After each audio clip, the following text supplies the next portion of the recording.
Good morning everyone. আজকে আমার পিপিটির বিষয় হচ্ছে explain the relationship among gender bias, gender stereotype and gender discrimination. Example, write the strategy to adapt to them from school.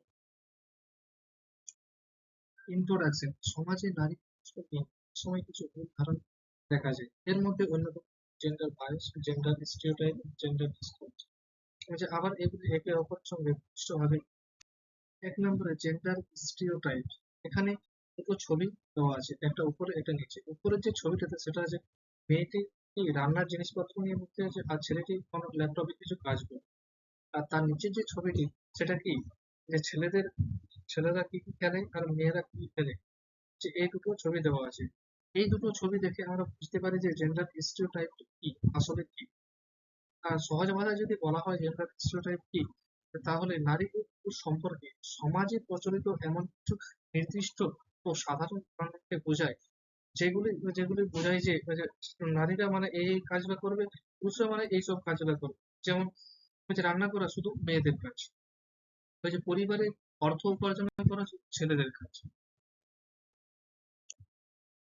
2 নম্বরে gender bias বা লিঙ্গ পদ্ধতি। এখানে যে ছবিটা আছে এই ছবিটা দেখলে বোঝা যায় যে যে একটা লিঙ্গের প্রতি বেশি ঝোঁক আর একটা লিঙ্গের প্রতি কম ঝোঁক।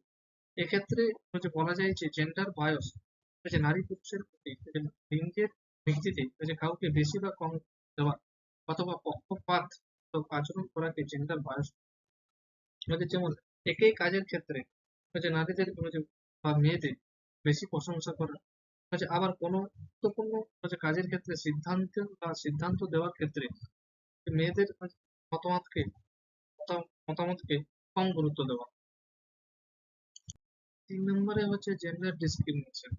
জেন্ডার ডিসক্রিমিনেশন কনসেপ্ট লিঙ্গের কারণে কোনো ব্যক্তি বা গোষ্ঠীর প্রতি অসম আচরণ বা সমান সুযোগ না দেওয়ায় যে gender discrimination.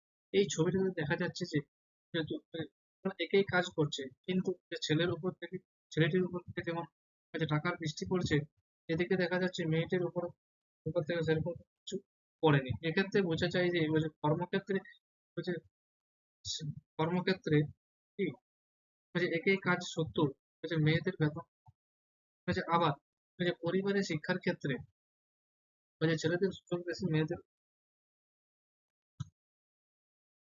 Gender bias, gender stereotype and gender ডিসক্রিমিনেশনের সম্পর্ক। আগের স্লাইডে আমরা জেনেছি জেন্ডার স্টিরিওটাইপ কি বা জেন্ডার বায়োস কি এবং জেন্ডার ডিসক্রিমিনেশন কি। এখানে আমি পুরো বিষয়টি একটা এক্সাম্পল বা উদাহরণের সাহায্যে বোঝানোর চেষ্টা করছি। যে কোনো একটা স্কুলে শিক্ষকদের ধারণা যে মেয়েরা বিজ্ঞান পড়তে পারে না, এটি হলো জেন্ডার স্টিরিওটাইপ। আবার এই ধারণার জন্য শিক্ষক মেয়েদেরকে বিজ্ঞান পড়ার জন্য উৎসাহ করেন, এটা যে জেন্ডার বায়োস। আর জেন্ডার ডিসক্রিমিনেশন যদি বলা হয় তাহলে কি, এই ধারণার জন্য যদি কোনো মেয়ে বিজ্ঞান পড়তে চায় তাহলে তাকে যে সুযোগ না দেওয়া এটা হচ্ছে কি জেন্ডার ডিসক্রিমিনেশন। বিদ্যালয় থেকে এই সমস্যাগুলি দূর করার কৌশল, এই সমস্যাগুলি বলা হচ্ছে gender bias, gender stereotype and gender discrimination. 1 নম্বরে সমান সুযোগ প্রদান। ছেলে মেয়ে সকল শিক্ষার্থীকে পড়াশোনা, খেলাধুলা ও বিভিন্ন সাংস্কৃতিক সমান সুযোগ দেওয়া। এর ফলে কারো মধ্যে রাগ সৃষ্টি হবে না। 2 নম্বরে পক্ষপাতহীন আচরণ। পক্ষপাতহীন আচরণ মানে শিক্ষক শিক্ষার্থীদের সঙ্গে সমান আচরণ এবং লিঙ্গের ভিত্তিতে কোনো পার্থক্য করা যাবে না।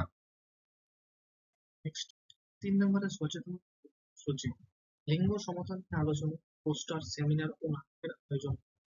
4 নম্বরে পাঠ্যপুস্তককে সমতার ধারণা তুলে ধরে পাঠ্য বই ও শিক্ষা সামগ্রীতে নারী ও পুরুষের সমান অবদান ও ভূমিকা তুলে ধরতে হবে। 5 নম্বরে যৌথ কার্যক্রম। ছেলে মেয়েদের একসঙ্গে দলগত কাজ, প্রকল্প ও খেলাধুলায় অংশগ্রহণের সুযোগ দেওয়া।